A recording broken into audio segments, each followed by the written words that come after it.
Estamos de volta com o debate entre candidatos ao governo do Rio. De acordo com o sorteio, quem abre esse bloco é Eduardo Paes. Neste bloco, os candidatos farão perguntas sobre temas que eu vou sortear aqui nessa urna. Vamos então ver qual vai ser o primeiro tema. SEDAI. Candidato, 30 segundos. Bom, a pergunta é uma pergunta quase óbvia, né? Não ficou muito claro para mim, ou pelo menos eu, ao ouvir algumas opiniões suas, qual é o seu projeto para a SEDAI. Né? Você pretende privatizar a SEDAI, pretende manter a SEDAI estatal? O que você pensa? Qual a sua proposta para a SEDAI?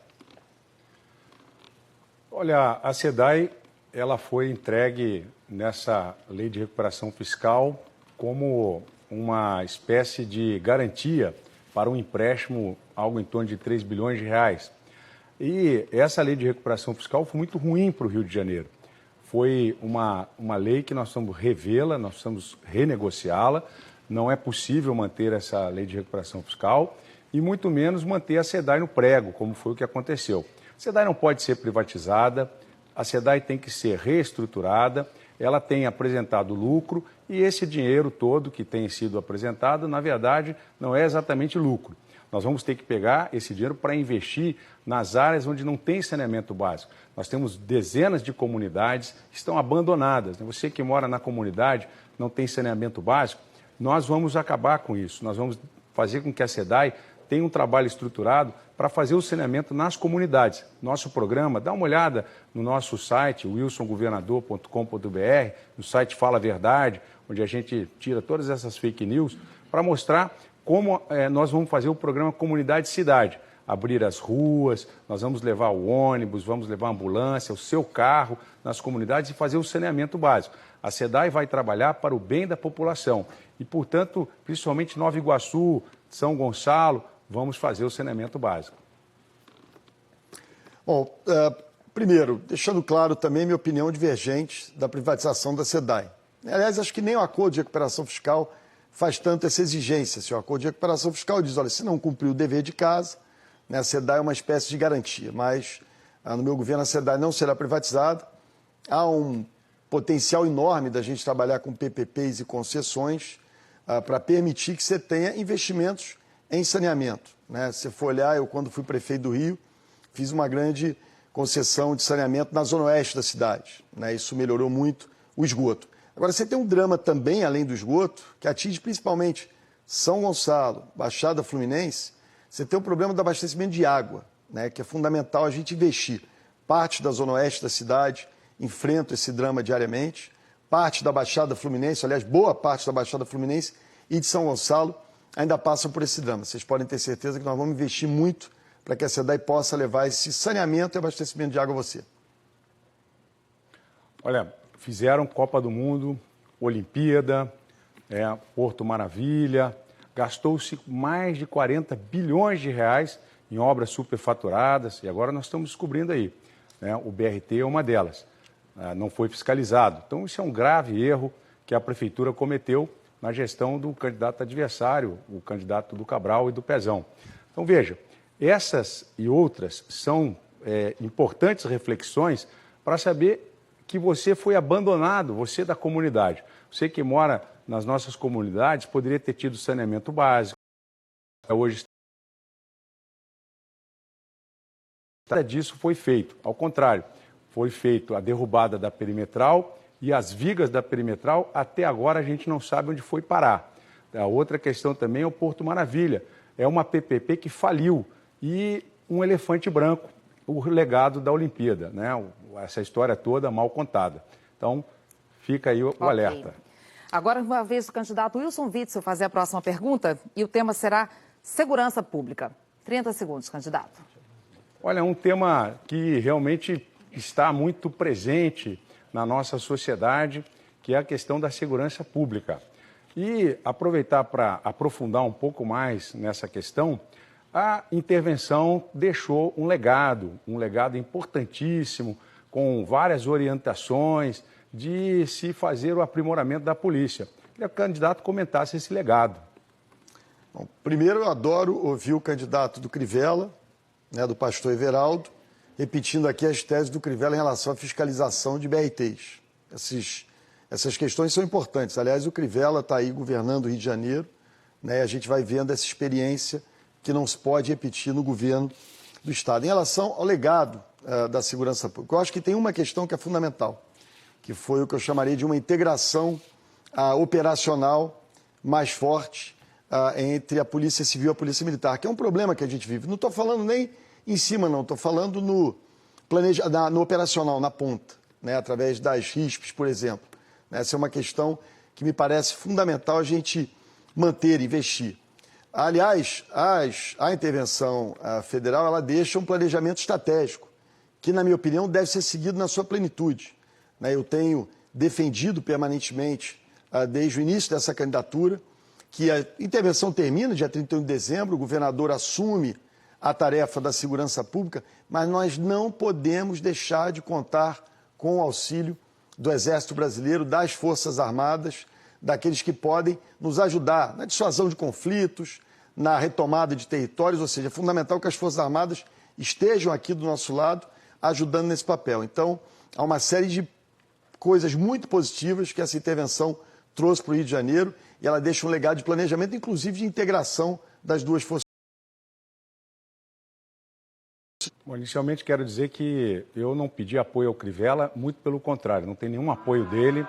E quero dizer também que só está preocupado aqui o candidato do Pezão e do Cabral, porque o Crivella começou a ver a falta de fiscalização do governo dele em relação a essas obras. Então, é a preocupação dele. Mas o Crivella está fazendo um péssimo governo desde que começou, e isso eu reconheço, tentei ajudá-lo. Está fazendo um péssimo governo. E agora está preocupado porque está levantando essas fraudes todas que foram apontadas pelo Alexandre Pinto. Agora, o candidato não leu o legado da intervenção. Ali faz uma crítica muito dura à questão das UPPs. Nós estamos com duas polícias, a polícia do batalhão e a polícia das UPPs. Nós vamos integrar essas duas unidades para dar maior capacidade de gestão da própria Polícia Militar. Vamos dar o armamento aos policiais, a escala 24/72, e observar também a importância do colete individual. Esse é o legado da intervenção.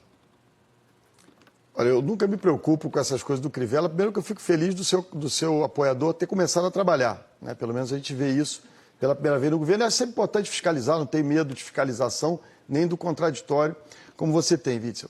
Em relação à questão da intervenção, eu acho que a arma do policial é importante, o colete individual é importante, a intervenção está trazendo isso, mas esse não é um tema prioritário. O grande avanço da intervenção é no planejamento. Essa que é uma questão. Então, você do legado da intervenção, acho que você que tem feito permanentemente propostas que vão encontrar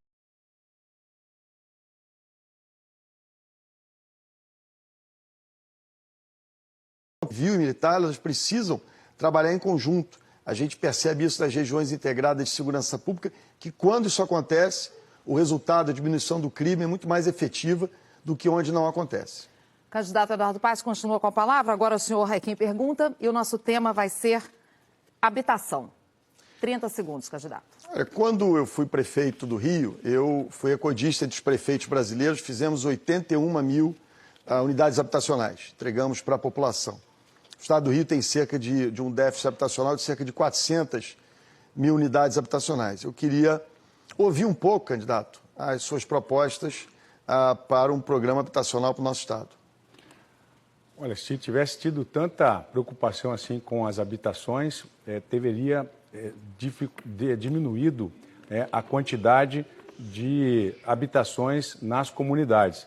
As comunidades estão no seu governo, como prefeito, cresceram, elas aumentaram. E o legado olímpico foi apenas um legado de corrupção.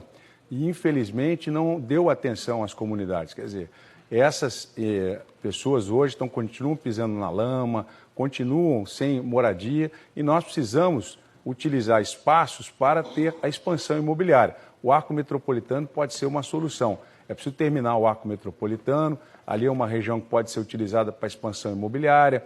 Nós podemos utilizar a Zona Oeste também com o desenvolvimento econômico, trazendo novas empresas para aquela região, com um governador com integridade moral, com as isenções sendo feitas de forma objetiva, sem toma lá da cá, nós vamos atrair novamente as empresas. E aquela região da Zona Oeste, da nossa Baixada Fluminense, é uma região que precisa de novas áreas de expansão imobiliária.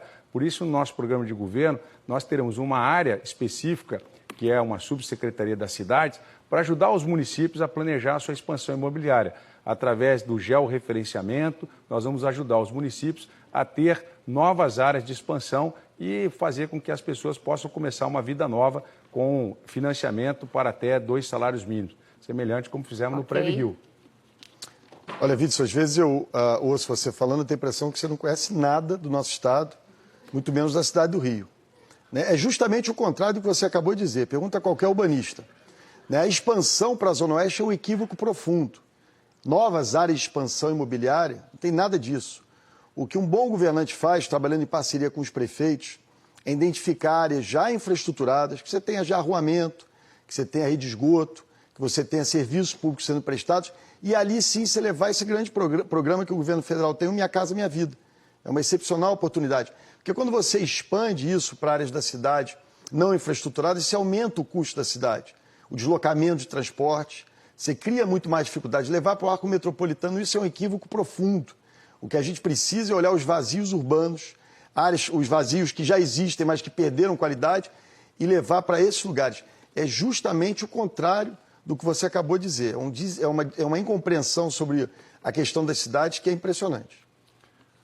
Olha, nós temos a certeza de que você está equivocado. Eu andei pelo arco metropolitano, também andei por outras cidades do nosso exterior, inclusive pela Zona Oeste, e nós temos que ajudar os municípios a poderem fazer identificação das áreas através do georreferenciamento e aí poder sim fazer os loteamentos. Para você fazer o Minha Casa Minha Vida, não adianta simplesmente querer instalar as unidades, é preciso fazer o loteamento aonde será instalado. E os municípios às vezes têm dificuldade de fazer essa identificação da área onde vai ser feita a expansão e com isso o Estado vai ajudar. Nós vamos auxiliar os prefeitos a fazerem associações regionais de municípios para que eles possam ter maior capacidade de poder fazer a identificação dessas áreas e receber, portanto, Minha Casa Minha Vida. Há um déficit habitacional de mais de 400 mil moradias no Rio de Janeiro. Volto a pedir à plateia, por favor, silêncio em respeito aos dois candidatos, em respeito a quem está em casa tentando acompanhar o debate. Última pergunta desse nosso bloco com o tema determinado, transporte. Quem pergunta é o candidato Wilson Witzel, 30 segundos, candidato. Nós sabemos que a FETranspor foi duramente acusada de praticar um crime de corrupção. O presidente da Assembleia Legislativa foi preso e sabemos que o próprio presidente da FETranspor declarou que dava mais de 6 milhões de reais de caixinha para políticos e, por isso, o transporte público é de péssima qualidade. Você pretende acabar com essa corrupção, melhorar o preço da passagem para os transportes públicos? Olha, primeiro, eu fui prefeito do Rio 8 anos. Se desmontou o esquema de caixinha da FETranspor do Rio de Janeiro. Mais uma vez, você não viu qualquer envolvimento meu ou de qualquer pessoa na prefeitura nesse caso. O que a gente fez na cidade do Rio? A gente fez a licitação das empresas de ônibus. Criamos 4 consórcios, implantamos o bilhete único, baixou muito o preço, a possibilidade das pessoas fazerem 2 viagens num tempo adequado. O que tem que fazer na questão dos ônibus no governo do Estado? A gente precisa fazer também a licitação, não é possível que seja um contrato meio que no fio do bigode, estabelecendo regras contratuais claras, qual é a fórmula para você fazer o reajuste, isso ajuda muito no combate à corrupção, ou seja, na hora que você tem vou chamar aqui o nome sofisticado, uma fórmula paramétrica, levando em consideração índices, por exemplo, como o preço do diesel, o preço do pneu, o desgaste do ônibus, você consegue definir o preço sem que isso seja uma troca, uma relação entre o chefe do executivo e o empresário de ônibus. É assim que funcionava na Prefeitura do Rio. E vou fazer o bilhete único do Estado como eu fiz na Prefeitura, sem subsídio. Na Prefeitura do Rio, a gente não pegava o dinheiro do povo e botava na mão de empresário. E vou ampliar para 3 horas e 3 embarques. Essa é uma medida importante, urgente. Eu consegui fazer isso no meu 2º ano de governo como prefeito e vou repetir no governo do Estado para evitar esse tipo de coisa e melhorar o transporte para a população. Você que anda de ônibus na cidade do Rio de Janeiro, que não tem um transporte de qualidade, que não tem de ajuste de conduta feito com o Ministério Público para ter ar-condicionado em todos os ônibus. Isso não foi cumprido e a gente sabe que o valor da passagem aqui no Rio de Janeiro é mais caro do que em São Paulo. Então, tudo isso está embutido à corrupção. Você que é motorista de ônibus, que tem hoje que fazer a dupla função, ter que cobrar e ter que fazer dirigir, isso acontece porque a conta da corrupção chegou para você também. A Corpor, que foi liderada aí pelo Pisciani, cujo filho era secretário de transporte do candidato adversário. Então, essas questões é que você tem que ficar atento, porque a corrupção joga a conta, não é para o empresário, joga a conta para nós, povo. Nós é que sofremos com essa corrupção. Olha, você vê que mesmo nessas circunstâncias, nessas condições, não há qualquer escândalo envolvendo o sistema de transporte na Prefeitura do Rio de Janeiro, né? Aliás, é curioso, né? Porque ele diz que é mais caro que São Paulo, só se for agora com o seu prefeito e padrinho, que apoia a sua candidatura, o Crivella. Porque na minha época o bilhete era o mesmo valor, né? E além disso, a Prefeitura do Rio nunca deu subsídio para empresário. São Paulo a tarifa era igual na minha época, só que você tinha ali pelo menos 3 bilhões de reais do dinheiro do povo em subsídio para os empresários. Isso eu vou acabar no governo do Estado, quando assumir o governo do Estado. A questão do ar-condicionado é outra, é que ele está equivocado. Quando eu cheguei na Prefeitura do Rio de Janeiro, a gente sentia a meta de chegar a 100% das viagens com ar-condicionado. Chegamos a 70%. Quer ver uma crise econômica? E quando você tem uma fórmula paramétrica, quando os índices estão todos ali, né, isso tem um custo. E aí você teria que chegar a aumentar ainda mais a passagem. Não fomos até 100%, tiramos uma nota, vamos dizer, uma nota 7, eu acho que melhorou. Ninguém andava com ar-condicionado com bilhete único, 70% passou a andar. Assim encerramos o segundo bloco de perguntas do nosso debate. Logo depois do intervalo, tema livre mais uma vez, os candidatos perguntam sobre os assuntos que quiserem. Até já!